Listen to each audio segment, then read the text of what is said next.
Hi guys, it's Amir from MMOs.com. Another quick weekly news recap of all major MMO news and announcements the week ending April 2nd, 2018. This is episode number 141 of the recap, and the first bit of news this week comes from BioWare regarding Star Wars The Old Republic.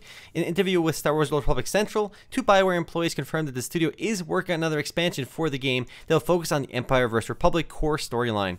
While there's no public release date or even official announcement for this expansion just yet, BioWare already has a tentative release date in mind, but they haven't shared that with the public just yet. And the fact that they're working on a new expansion should put all rumors about the game potentially shutting down at ease, at least for now. Those rumors first emerged after big server mergers and after EA announced they're working on another open world Star Wars game. But for now, Star Wars The Old Republic is safe. Speaking of expansions, DC Universe Online launched episode 31 this week titled Deluge, which introduces new characters like Black Manta and Kormrath from the Aquaman family, and also makes last year's Star Invasion event a permanent feature in the game. The update also adds two new open world Atlantean themed areas, as well as two new elite raids. DC Universe Online is available for both PC as well as consoles. The PC version averages about 540 or so players online at a given time on Steam alone. This one is worth trying if you've never played it. It actually has some really cool action combat to it.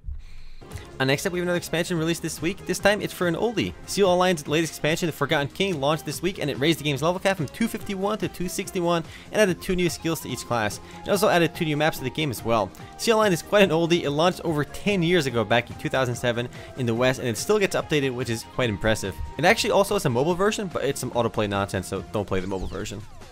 Up next, the last bit of expansion news is from Trove. The game's previously announced superhero-themed update titled Heroes officially launched this last week for PC, PS4, and Xbox One. The update introduced a new Vanguardian class to the game, new Mega World bosses, new craftable items, and a new Neon City sub-biome called Luminopolis. Trove is actually a really fun game. I enjoyed it a lot back when I played it.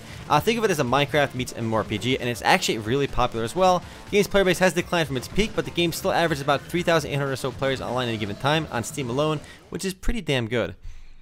Moving right along, Fly for Fun's Turning Point Part 2 update is also now live on North American and European servers, and with it comes with an increased level cap from 155 to 170, new gear, Guild War rewards, and a revamped Mars Marine dungeon. Fly for Fun is also quite an oldie. It launched back in the West back in 2005, and it's still alive after all this time. It's actually one of the first free-to-play MMORPGs here in the West. I know MapleStory came out about a year or so beforehand, but this is the second free-to-play MMORPG I played after MapleStory. It's still around. Next, actually, we have a pretty big game launch this last week. Shroud the Avatar Richard Garriott crowdfunded MMORPG officially launched this week, as we previously talked about last week. And no, it's not an early access release either, it's full release. The game's player base jumped a bit since launch. It's averaging about 450 or so players online at a given time on Steam alone. The official launch brings with it tons of new side quests, some upgraded textures, optimizations, and more. The game does have a free trial for those interested in checking out, but unless you like old school sandbox MMORPGs like RuneScape and Ultima Online, you probably won't like Shroud the Avatar. But if you did like those games, give this one a try. The UI is kind of wonky, but if you can get past that, there's definitely something here. If you want to play the free trial, you can't play on Steam though. You got to download it from the official website. Next up, Albion Online is finally coming to Steam. It's been a little over 8 months since the PvP-centric fantasy sandbox MMORPG officially launched, and it's surprising that they haven't launched on Steam already. The devs did say this week that they're finally working on getting the game on Steam, and I suspect that now they're talking about it, that the launch should be happening in the next month or so. And I suspect the Steam launch will expand the game's player base by a decent chunk as well, though there is no firm release date for it just yet, but again, it should be happening probably in the next few months. This one is a buy-to-play game, but it does have a trial of sorts, if I remember correctly. Next, a small update for Atlantica Online, yet another oldie. Volof launched an update for the game this last week, which introduced a new map titled Hall of Chaos, a new mercenary called Ninetales, and new abyssal armor gear. Atlantica Online is an oldie, but it's also pretty unique. It's one of the only turn-based PC MMORPGs out there. There's really nothing else quite like it. It's a shame that it's fallen into obscurity though. Nixon used to publish it back in its heyday, but now it's available worldwide through Volof. If you want something unique and don't mind older games, perhaps give this one a try. Next up, after holding 2 open beta tests, in mass announced this week that Tera will officially be launching on consoles tomorrow on April 3rd, 2018. While the base game will be free, players can purchase special Founders Packs for $29.99 and up. Given how popular open betas were, I suspect that Tera on consoles will do quite well. And not just Tera actually. Once Black Desert launches on Xbox One later this year, I think it'll also do really well. Action MMORPGs make a lot of sense on consoles, and I'm curious to see how big Tera does get on here. We'll have to wait and see for some stats eventually. Next, Path of Exile releases a Battle Royale mode, and no, this is not an April Fool's joke. Well, it is, but it's actually a real thing as well. The new mode pits up to 100 players against each other, where they start with no equipment and must find chests and defeat NPC monsters for XP and loot. Only new characters specifically created for Battle Royale League can participate, and players can level up during the matches as well. While it's a silly idea, it seems to be pretty fun. I wonder if they'll make it a permanent feature to the game, or it'll just be a very short-term April Fool's kind of event, but I'm kind of hoping they do keep it. Next up, mobile action RPG Honkai Impact officially launched in English this last week, and it's kind of interesting because it has no autoplay. The game was available in Southeast Asia, Japan, and China for a while, but this is the first time it's available in North America and Europe. I did a first look for this one back on the Chinese version, and it's actually not bad because it has fun action combat, really good anime art, and there's no autoplay, so it's definitely one of the better mobile RPGs I've played.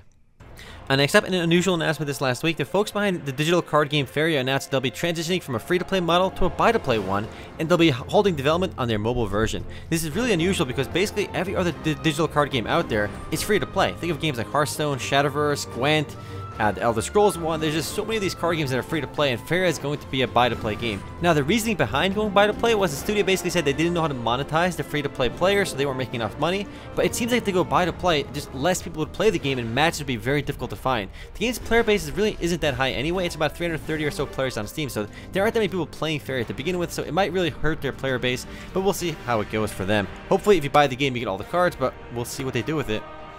Next, Funcom revealed the latest update for the Secret World Legends titled Morning Light will be launching on April 4th and will be available to everyone for free, but those who purchase the Collector's Edition get various in-game goodies. If you're looking for a good story in an MMO, give this one a try. It's definitely one of the best MMOs out there for storytelling. Also, one of the only MMORPGs out there that do a pretty serious job trying to tell a good story. But yeah, Secret World Legends Morning Light is launching on April 4th, which is in 2 days. The next and last bit of news this week comes from Snail Games regarding PixArk, the voxel-based survival game based on Ark Survival Evolved. It officially launched into early access this last week, and it's off to a very strong start. The game hit over 14,000 concurrent players this weekend and has been increasing its numbers every day. The game is on sale for $19.99 at the moment, but is usually priced at $25. It features over 100 dinosaurs to tame, procedurally generated worlds, in-depth base building, and over 8 biomes, and much, much more. I personally love the visuals, and I'm looking forward to giving this one a try, so expect the first look for this one soonish. Anyway, guys, that's it for MMO News this week. I'll see you guys tomorrow for the podcast. Later, guys.